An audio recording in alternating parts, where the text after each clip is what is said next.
Today's video guys, nag-prepare ta og malagkit. Sinukat natin kung ilang cup kasi nag-crave kasi ako ng puto maya. So I'll try to make puto maya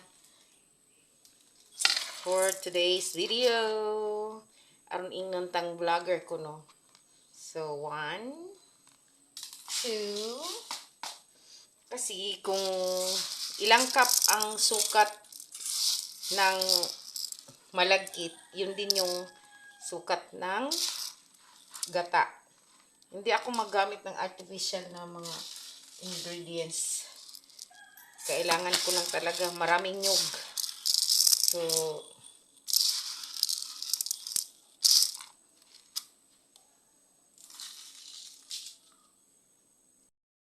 kailangan talaga kung ano yung sukat, ilang cup yung sukat ng malagkit, yun din yung sukat ng gata ng milk, coconut milk, no? Ay, para hindi siya malugaw. Tamang-tama talaga.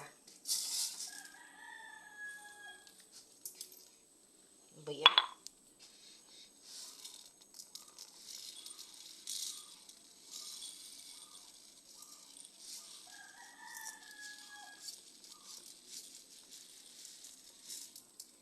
Okay. 6 cups. Kailangan natin ang 6 cup na gata. So, set aside muna natin. Prepare muna tayo ng gata. Okay? Guys, gamitan natin ng 2 nyug. 1 kilo lang ito, pero 2 nyug para masarap. Hindi natin limitahan kasi may nyug tayo marami. So, nagtali tayo ng buhok para walang malagas doon sa pagkain. Para malinis. Bago ang lahat guys, hugasan muna natin yung gamitin natin ng pagluto ng puto maya. Okay.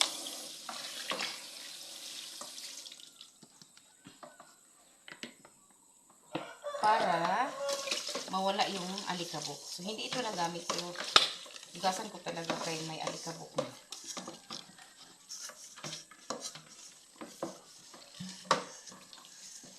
Aside mo muna natin yun. Pagkatapos natin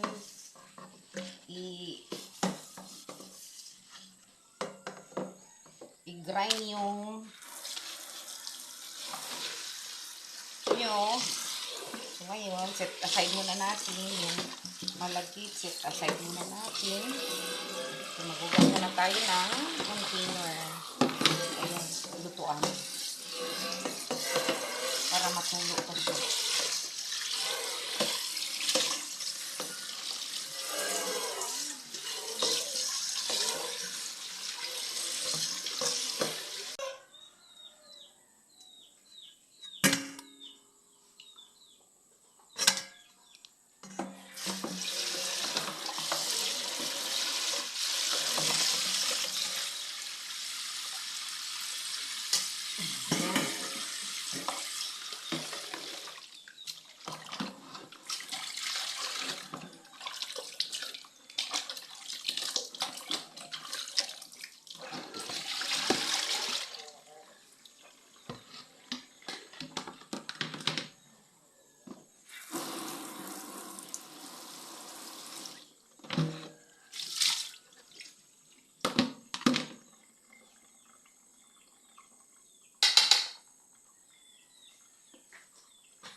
ito yung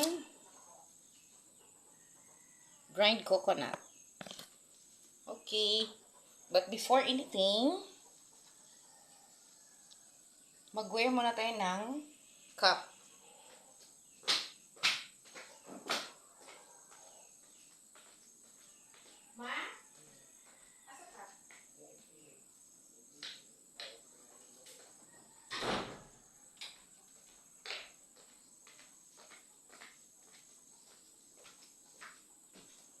Pasensya, medyo natagalan. Kasi hinanap ko pa yung gloves. Before ko mag-wear muna ako ng gloves. Yan. Ito gloves.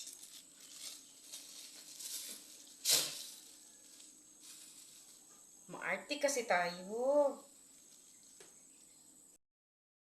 Ilagay na natin yung grated coconut. After natin magsuot ng gloves. Okay. Samahan nyo ako. Nating magluto sa rice cooker natin ng putumaya. So, after natin piniprepare yung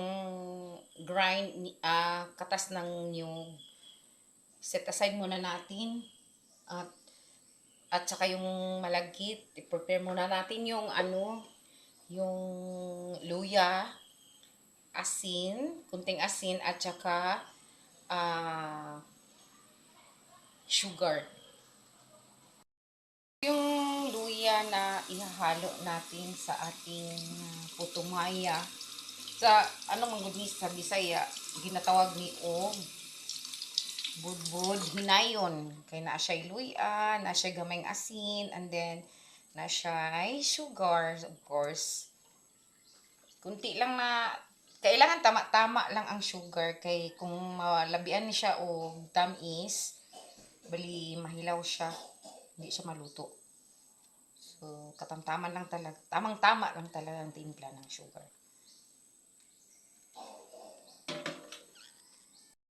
So, durugin natin ito, pero hindi natin ihawalay. Durugin lang. Wait lang.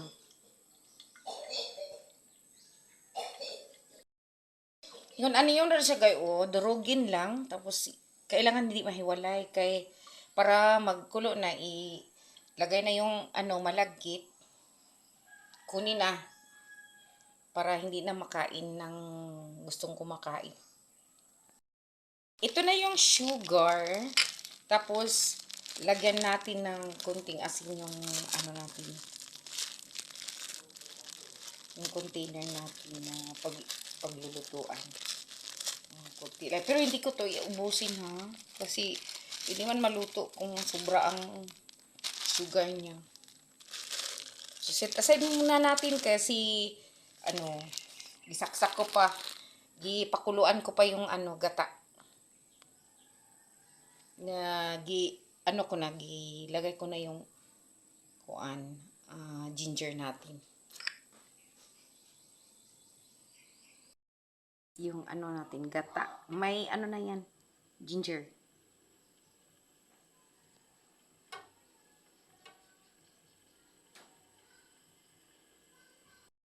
Guys, nagbukal na. Ato nang ilunod ang asin at saka sugar.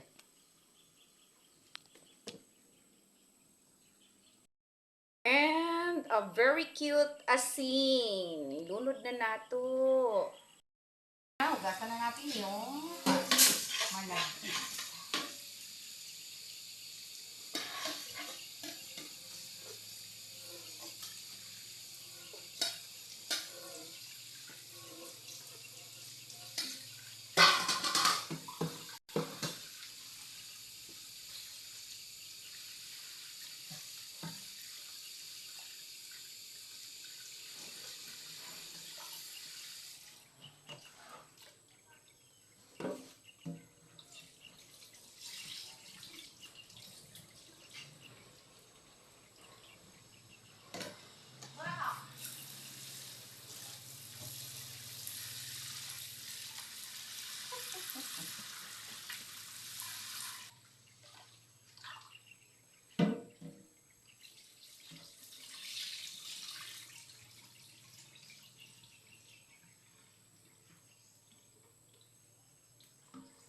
Okay.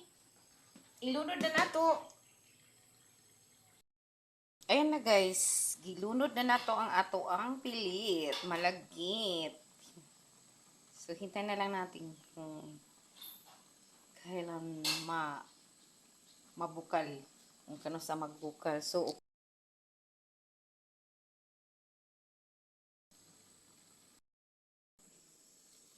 ito na guys, okay na nato na guys. Ang sa mga humok.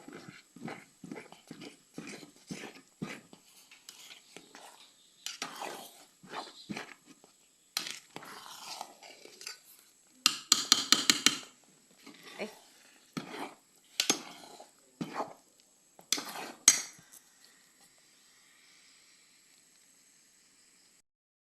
Yan guys. Oh, hapit na maluto. Oh my gosh. Kunting tiis na lang. First taste. Luto na guys. Come on. Kainan na. Taste pa man ito. Masarap ito bukas. Thank you. Luto na talaga. Oh.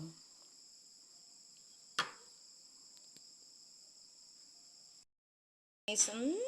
Sarap. Init.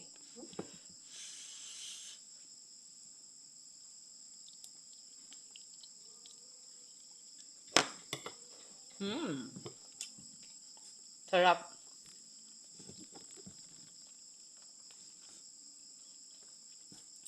Promise.